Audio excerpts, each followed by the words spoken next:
The Vita's a new console, so we thought it'd be really cool to make a totally new game to go with that.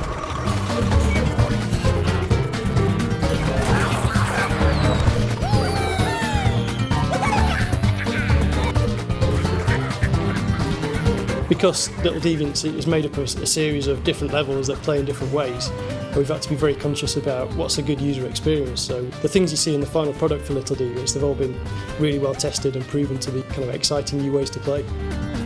The Vita adds a new way of interacting.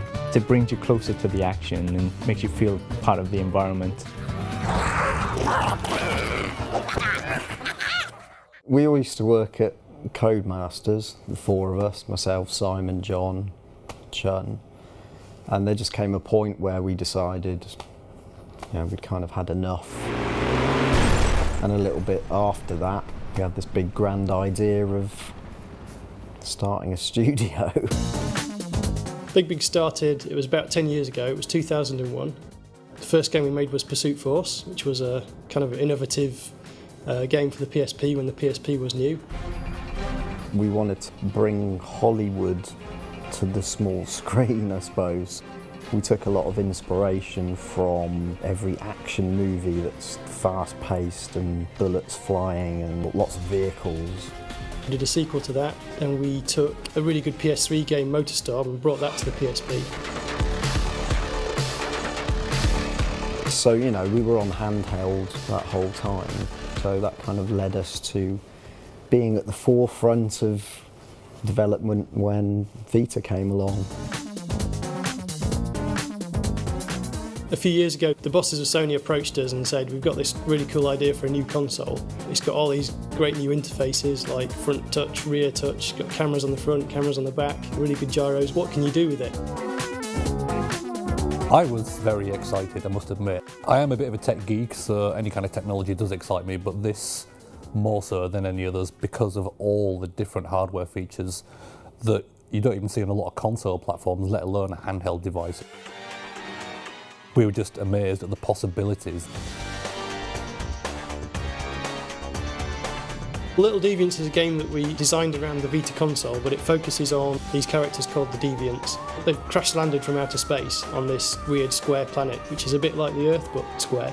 And they're being chased by these evil robots called the bots. And it's up to the player to help them out, basically. They've got to protect them from the bad guys and also help them escape from the planet. So rebuild their rocket and fly away.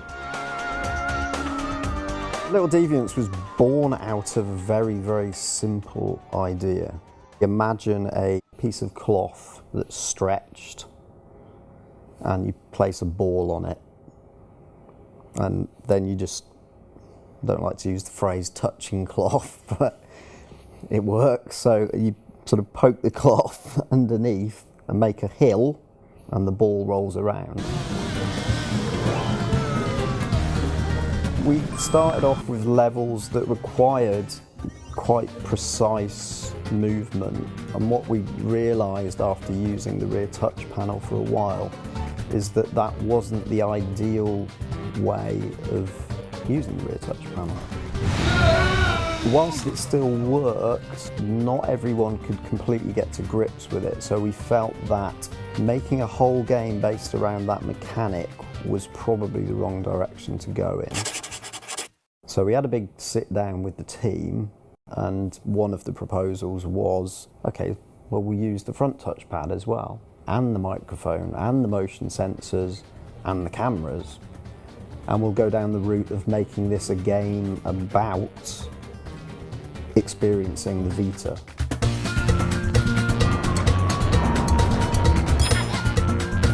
We didn't really want to present Little Deviants as a bunch of mini-games. We want it to be a flowing, story-based experience.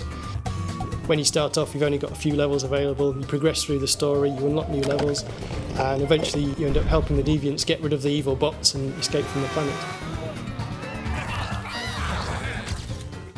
The augmented reality games make use of the rear-facing camera. So when you're playing a game, what you're actually seeing is the environment that you're in on the screen with the various game elements overlaid on top. So it looks like the actual game itself is actually invading your world. The game's played in a full 360-degree arcs. You're in there, immersed with them, interacting with them. Great lot of fun and very, very frantic. With the original concept, the deviants started out as just ball-shaped characters. We thought they were really fun to get some movement out of, but we wanted to get more expression into them. We sort of asked for being able to have a body for the deviant so that they could actually move around by themselves, which could show off the different personalities of all the deviant types. We showed it to a few people and it was kind of good, but they were a little bit too scary. So we had another look at it and decided to go through and make them cuter. The goofer, he's the social deviant. He always wants to get attention, wants to jump in and join in and play. The way we animated him was to just have him bouncing everywhere. He's running around with his tongue out all the time, like a puppy dog. He's got quite a short attention span, so he wants to be entertained all the time, and it gets into mischief quite often. Pyrus can be quite moody and explosive, but best to describe him more like a teenager.